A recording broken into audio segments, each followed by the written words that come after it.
घरच्या घरी झणझणीत मटकी भेळ कशी बनवायची हे आज आपण बघणार आहोत। मुरमुरे आणि फरसाण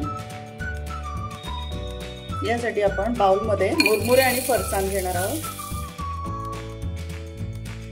यामध्ये एक बारीक चिरलेला कांदा आणि एक बारीक चिरलेला टोमॅटो घालूया।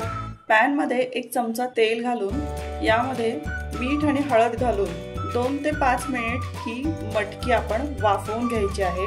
आता यामध्ये 2 चमचे वाफवून घेतलेली मटकी घालूया, 2 चमचे बारीक चिरलेली कोथिंबीर घालूया, 1 चमचा कांदा लसूण मसाला घालूया। तुम्हाला खूप झणझणीत तिखट आवडत असेल तर मिरच्या बारीक चिरून घेतलेल्या आहेत, त्या थोड्याशा पाव चमचा घालून घेऊया।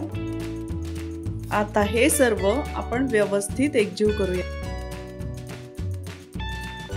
यामध्ये मस्त लिंबू पिळूया, व्यवस्थित मिक्स करून घेऊया। मटकी भेळ झणझणी आंबट तिखट मटकी भेळ सर्विंग साठी रेडी आहे।